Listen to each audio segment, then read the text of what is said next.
రేవంత్ రెడ్డి సర్కార్ పాలన కేసీఆర్ కంటే వైవిధ్యంగా ఉందా?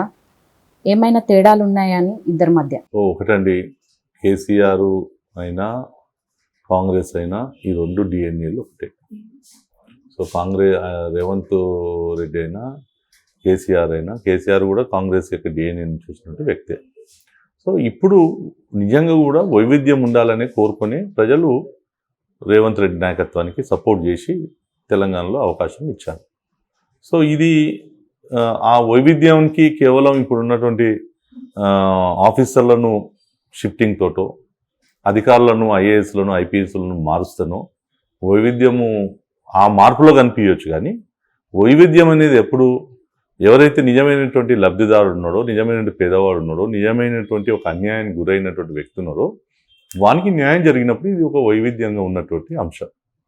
సో రేవంత్ రెడ్డి గారు ఒక యంగ్గా ఇవాళ వైవిధ్యంగా ఉండాలని చెప్పేసి ఆలోచించవచ్చు. కానీ మరి దాని వెనకాల ఉన్నటువంటి కాంగ్రెస్ పార్టీ చైనీస్గా లేదా కూడా చూడాల్సిన అవసరం. సో ముఖ్యంగా ప్రజలు ఏం కోరుకుంటున్నారంటే, ఏదైతే కేసీఆర్ యొక్క అవినీతి, ప్రభుత్వం యొక్క అవినీతి ఏదైతుందో ఈ అవినీతి పైన విచారణ జరపాలని చెప్పేసి అలా ప్రజలు కోరుకుంటున్నారు. రేవంత్ రెడ్డి గారు గతంలో ఏం చెప్పారు, సిబిఐ ఎంక్వైరీ చేయాలని చెప్పేసి డిమాండ్ చేశారు. ఇలా మేము సిబిఐ ఎంక్వైరీకి ఆదేశించండి అని చెప్పేసి మా రాష్ట్ర అధ్యక్షుడు కిషన్ రెడ్డి గారు మేము డిమాండ్ చేస్తే ఇవాళ మళ్ళీ మా మీద రివర్స్ మాట్లాడుతున్నారు. అంటే ఇక్కడే అర్థమవుతుంది కదా. సో వీళ్ళు వైవిధ్యం ఏం కాదు, వీళ్ళ యొక్క అండర్స్టాండింగ్ పాలిటిక్స్ అని చెప్పేసి అలా తెలంగాణ సమాజం అర్థం చేసుకుంటూ ఉంది. ఎస్, నువ్వు జ్యుడిషియల్ ఎంక్వైరీ చేసుకో, సేమ్ టైం సిబిఐకి ఇవ్వండి. ఇలా సిబిఐ అనేటువంటి వ్యవస్థ స్వతంత్ర ప్రతిపత్తి ఉన్న వ్యవస్థ. సో దీంట్లో జరిగిన లోపాలు ఏవైతుందో దీని మీద చేస్తుంది. కానీ వీళ్ళకు ఉన్నటువంటి అండర్స్టాండింగ్ పాలిటిక్స్ ఏదైతుందో దానికోసం వీళ్ళ కంట్రోల్ ఉన్నటువంటి ఒక జ్యుడిషియల్ ఎంక్వైరీ కోసం వీళ్ళు ఇలా రాష్ట్ర ప్రభుత్వం ఆలోచిస్తుంది. అందుకోసం వీళ్ళిద్దరూ ఏదైతే ఉందో వాళ్ళు చేసిన తప్పులను వీళ్ళు చూపించడం, వీళ్ళు చేసే తప్పులను వాళ్ళు చూపించే అనే ఒక గేమ్ తప్ప మరి వైవిధ్యంగా ఉంటుంది అనేది మనకు కనిపించే పరిస్థితి కనిపించట్లేదు. ఎందుకంటే వెరీ స్టార్టింగ్ ఇలా ప్రజలు కోరుకున్నది అదే కదండి. కేసీఆర్ యొక్క ప్రభుత్వం, కేసీఆర్ చేసిన అవినీతి, దానిపైన ఇలా రాష్ట్ర ప్రభుత్వంకు కొన్ని అధికారాలు ఉంటాయి. సో రాష్ట్రం కేంద్రాన్ని సిబిఐని మనం ఎంక్వైరీ అడగవచ్చు. సో 24 అవర్స్లో సిబిఐ ఎంక్వైరీ ప్రారంభం చేస్తామని చెప్పాను. ప్రాజెక్టుల మీద అవినీతి కావచ్చు, లేకపోతే అనేక కుంభకోణాల సమస్యల మీద కావచ్చు, అనేక దాంట్లో చేస్తామని చెప్పారు. సో మరి ఈయన వైవిధ్యంగా ఉంటారంటే వీళ్ళ యొక్క హైకమాండ్ అంతా కూడా ఢిల్లీలో ఉంది, మీరు చూశారు. సో ఇక్కడ విస్తరణ చేయాలన్నా ఢిల్లీ పోవాలి, అధికారులను మార్చాలన్నా ఢిల్లీ పోవాలి. ఇలా సోషల్ మీడియాలో జోకులు నడుస్తూ ఉన్నాయి. అంటే ఢిల్లీ ఒక కేంద్రం అయితే బెంగళూరు ఒక కేంద్రంగా నడుస్తుంది అని చెప్పేసి. ఎందుకంటే డికే శివకుమార్ నేతృత్వంలోనే రిమోట్ గవర్నమెంట్ ఉందని చెప్పేసి అలా చర్చ జరుగుతూ ఉంది. సో మరి రేవంత్ రెడ్డి స్వయం ప్రతిపత్తిగా నిర్ణయాలు తీసుకోవాలి. మరి అప్పుడు నిజంగా ఆ రిమోట్ నిర్ణయాలతో కాకుండా స్వయం ప్రతిపత్తి నిర్ణయాలు తీసుకొని ప్రజలకు ఇచ్చినటువంటి హామీలు అవుతుందో సో అది నెరవేరిస్తే వైవిధ్యంగా ఉన్నట్టు, లేకపోతే రెండు కూడా కలిసి ఒకటే చేసినట్టు, మళ్ళీ మరోసారి అంటే రేవంత్ రెడ్డి నేతృత్వంలో కూడా తెలంగాణ ప్రజలు మోసం చేసినట్టు. ఇప్పుడు మనం చూసుకుంటే సార్, రేవంత్ రెడ్డి గారు ఏం నిర్ణయం తీసుకోవాలన్నా కూడా ఢిల్లీకి వెళ్ళి పర్మిషన్ తీసుకొని రావాల్సి ఉంటుంది అంటున్నారు. దీని గురించి ఏమంటారు సార్? ఒకటి నేనేమంటుంటే, జాతీయ పార్టీల్లో జాతీయ నాయకత్వంలో కొంత చర్చలు చేయొచ్చు, కానీ ప్రతిదానికి ఢిల్లీ వైపు చూడాల్సిన అవసరం లేదు. సో వాళ్ళకున్న కామన్ విధానపరమైనటువంటి నిర్ణయాలు ఉన్నప్పుడు ఢిల్లీ పెద్దలతోటి వాళ్ళ యొక్క పార్టీతో డిస్కషన్ చేస్తే ఏం కాదు. కానీ ఇక్కడ కనిపిస్తున్నది ఏంటంటే ప్రతి నిర్ణయం కూడా ఢిల్లీకే పోతుంది అన్నట్టుగా చర్చ జరుగుతూ ఉంది. అంటే అధికారుల విషయాలు వచ్చినప్పుడు, లేకపోతే ఇంకొక అంశం వచ్చినప్పుడు కూడా ఢిల్లీ వైపు చూస్తున్నారు, ఢిల్లీ పెద్దల ఆదేశాలు అనేది ఒక చర్చ జరుగుతూ ఉంది. సో అది మంచిది కాదు. సో ఒక జాతీయ పార్టీగా ఉన్న వాళ్ళకు జాతీయ పార్టీలో అన్నప్పుడు నేషనల్ పాలసీస్ ఉంటాయి, లేదా పార్టీ పాలసీలు ఉంటాయి. సో విధానపరమైన నిర్ణయాల కోసం ఢిల్లీ చూడవచ్చు, కానీ ప్రతి నిర్ణయానికి ఢిల్లీ వైపు చూడడం అనేది కరెక్ట్గా. బీఆర్ఎస్ నుండి చాలా మంది ఎమ్మెల్యేలు కొందరు కాంగ్రెస్ వైపు చూస్తున్నారని, బీజేపీ వైపు మరికొందరు చూస్తున్నారని లీకులు వస్తున్నాయి. మీ వైపు చూస్తున్న నేతలు ఎంతమంది? ఒకటండి, ఇలా అంటే తెలంగాణలో బీఆర్ఎస్కు భవిష్యత్తు లేదనేది ఒకటి స్పష్టం, ఇది క్లియర్. ఇక్కడ భవిష్యత్తులో కూడా మళ్ళీ మోడీ సర్కార్ వస్తుంది.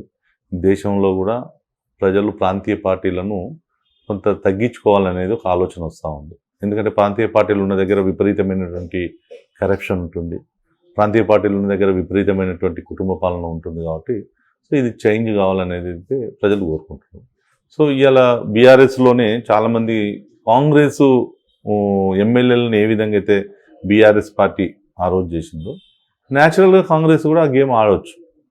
సో దాంట్లో ఇప్పుడు మనం మొన్ననే చూసాం, అప్పుడే కొంతమంది ఎమ్మెల్యేలు కాంగ్రెస్కు టచ్లోకి వెళ్ళిపోయారని. సో ఇవాళ భారతీయ జనతా పార్టీ మేము ఈ రాజకీయాలను మేము కోరుకోవట్లేదు. మేము భారతీయ జనతా పార్టీ చాలా స్పష్టంగా ఉన్నటువంటి పార్టీ. సో మాకు గతంలో వీళ్ళు చెప్తున్న ఆరోపణలు ఉన్నాయి, ఏదైతే ఉందో మధ్యప్రదేశ్లో బీజేపీ ఎమ్మెల్యేలు వచ్చిన రాజీనామా చేసి వస్తేనే తీసుకున్నాం, కర్ణాటకలో వచ్చిన రాజీనామా చేసిన వాళ్ళని తీసుకున్నాం. సో భవిష్యత్తులో రేపు ఎవరైనా తెలంగాణ రాజకీయాల్లో వాళ్ళ యొక్క పార్టీ విధానాలు నచ్చక రావాలనుకున్నప్పుడు మా పార్టీ పాలసీ ప్రకారం వస్తే ఆహ్వానిస్తాం. కానీ ఈరోజు వాళ్ళు చెప్తున్న ఆరోపణ ప్రకారం బీజేపీ వీళ్ళను ఏదో వాళ్ళను చీల్చాలి అనేది మా పార్టీ యొక్క విధానం కాదు. సో కాంగ్రెస్ అధికారంలో ఉంది కాబట్టి వీళ్ళు వాళ్ళకు సహకారం చేస్తారు, వాళ్ళు వీళ్ళకి సహకారం చేస్తారు, అది జరిగేటటువంటి తతంగం కాబట్టి. So that is the Congress బీఆర్ఎస్కు ఉన్నటువంటి ఒక విధానం, అంటే వాళ్ళకున్న పాలసీ. కానీ బీజేపీ వాస్తవంగా అయితే అలాంటి రాజకీయాలు అయితే చేయట్లేదు, అది కూడా చెయ్యం. ఒకవేళ అంటే వచ్చినప్పుడు ఎవరైనా వాళ్ళ యొక్క విధానాలు నచ్చక బీఆర్ఎస్తో ఉండలేక వచ్చినప్పుడు తప్పకుండా కూడా ఆ నాయకత్వాన్ని మేము వెల్కమ్ చేస్తాం. హరీష్ రావు బీజేపీలో చేరతారని లీకులు వస్తున్నాయి, ఇది ఎంతవరకు వాస్తవం? ఒకటైతే నిజం ఏంటంటే రాజకీయాల్లో అంటే మనకు ఎందుకు జరుగుతున్నాయంటే ఇక్కడ అంటే పార్టీ ఆలోచనకు వ్యతిరేకంగా పోయినప్పుడు ఒక విప్లవం అనేది వస్తుంది. మహారాష్ట్రలో చూసాం, వాస్తవంగా శివసేన బీజేపీ కలిసి పోటీ చేసింది. ప్రజలకు శివసేన బీజేపీ కూడా చెప్పింది ఫడ్నవీసే ముఖ్యమంత్రి అని చెప్పి. సో ప్రజలు బీజేపీకి శివసేన అలయన్స్కు ఓటేశారు. కానీ శివసేన ఏం చేసింది, ఎన్నికల తర్వాత బీజేపీతో కలిసి రాలేదు. సరే వాళ్ళు కాంగ్రెస్ ఎన్సీపీ వాళ్ళ యొక్క అలయన్స్ ప్రభుత్వం వచ్చింది. కానీ నిజమైనటువంటి ఎవరైతే ఒక శివసేనలో ఉన్నటువంటి ఎమ్మెల్యేలు, అంటే ఒక ఐడియాలజీతో వచ్చిన ఎమ్మెల్యేలు, వాళ్ళతో కలవడం వాళ్ళకి ఇష్టం లేదు. అందుకోసం వాళ్ళంతా ఏం చేశారు, తిరుగుబాటు చేశారు. సిండే యొక్క నేతృత్వంలో తిరుగుబాటు చేసి బయటికి వచ్చారు. అప్పుడు బీజేపీ సర్కారు ఏర్పడ్డది. సో సేమ్ టైం పవర్ కూడా సో పదే నరేంద్ర మోడీ గారి యొక్క విధానాలను తిట్టడం. నిజంగా కూడా దేశంలో నరేంద్ర మోడీ గారిని ఎవరు విమర్శించడానికి ఏ అంశం కూడా లేదు. కానీ శరద్ పవార్ గారు ఈ యొక్క కాంగ్రెస్ యొక్క ఇన్ఫ్లుయెన్స్లో, సోనియా గాంధీ, రాహుల్ గాంధీ ఇన్ఫ్లుయెన్స్లో ఈ యొక్క ఎన్సీపీ యొక్క ఎగ్జిస్టింగ్ను ఇబ్బంది వస్తున్నప్పుడు అక్కడ ఉన్నటువంటి అజిత్ పవార్ వీళ్ళందరూ కూడా తిరుగుబాటు చేసినటువంటి పరిస్థితి. సో ఇలా తెలంగాణలో అదే చర్చ ఏంటంటే ఇక్కడ కూడా హరీష్ రావు రేపు నిజంగా వీళ్ళు బీఆర్ఎస్ పార్టీ కాంగ్రెస్ మీద నిజంగా పోరాటం చేస్తుందా ఒక ప్రతిపక్షంగా, లేకపోతే అండర్స్టాండింగ్ పాలిటిక్స్ చేస్తుందా అని వచ్చినప్పుడు, సో కొంతమంది నచ్చని వాళ్ళు ఎవరైతే ఉంటారో బీఆర్ఎస్లో వాళ్ళందరూ కూడా ఏ క్షణానైనా కూడా అది ఒక బగ్గున పేలేటువంటి అంశం కనిపిస్తుంది. సో ఇలా ఆ చర్చ ఉంది, ఒక అంశం అయితే ఉంది, హరీష్ రావు రేపు రావచ్చు అనేది. సో దీనికంతా కూడా బేస్ ఏంటంటే ఈ మిగతా రాష్ట్రాల్లో జరిగినటువంటి పరిస్థితులే కాబట్టి. సో రాజకీయాల్లో ఎప్పుడైనా ఏదైనా కావచ్చు, కానీ ఒకటి మాత్రం నిజం ఏంటంటే ఒక పార్టీ ఒక ఐడియాలజీతో ఒక విధానంతో పోయినప్పుడు కరెక్ట్గానే ఉంటుంది. సో అట్లా కాకుండా బీజేపీని నిలువరించాలనేటువంటి ఒక కుట్రతో ఒకవేళ బీఆర్ఎస్ పోయినప్పుడు దాంట్లో నచ్చని వాళ్ళు ఎవరైతే ఉంటారో దానివల్ల కూడా రేపు జరగవచ్చు. బీజేపీలో ఈటెల వర్సెస్ బండే సంజయ్ మధ్య విభేదాలు ఉన్నాయని ప్రచారం జరుగుతుంది. ఇదే గత ఎన్నికల్లో మీ పార్టీ నెగిటివ్గా మారిందని చర్చ ఉంది, ఇది నిజమేనా? వాస్తవంగా భారతీయ జనతా పార్టీ ఒక సామాన్య కార్యకర్త నుంచి వచ్చినటువంటి వ్యక్తి మన బండి సంజయ్ గారు. సో 2 సార్లు ఎమ్మెల్యేగా ఓడిపోయినా మళ్ళీ అవకాశం ఇచ్చిండు, ఎంపీ గెలిచారు, పార్టీ అధ్యక్షుని ఇచ్చారు. వారి నేతృత్వంలో కూడా పార్టీ అగ్రెసివ్గా తెలంగాణలో పార్టీ యొక్క ఎజెండాతోటి, కేంద్ర పార్టీ యొక్క విధానంతో ప్రజల్లోకి పోయారు. సేమ్ టైం ఒక తెలంగాణ ఉద్యమకారునిగా కేసీఆర్తో ఒక బలమైనటువంటి తెలంగాణ ఉద్యమంలో పనిచేసినటువంటి నేతగా ఈటల రాజేందర్కు గుర్తింపు ఉంది. సో అక్కడ బీఆర్ఎస్ పార్టీలో ప్రభుత్వంలో ఏదైతే ఒక బలవంతంగా మరి తనను బయటికి పంపించారో తెలంగాణ సమాజంలో మరి ఆయన బయటికి వచ్చిన సందర్భంలో భారతీయ జనతా పార్టీ నిజంగా ఆయన హక్కును చేర్చుకున్నది.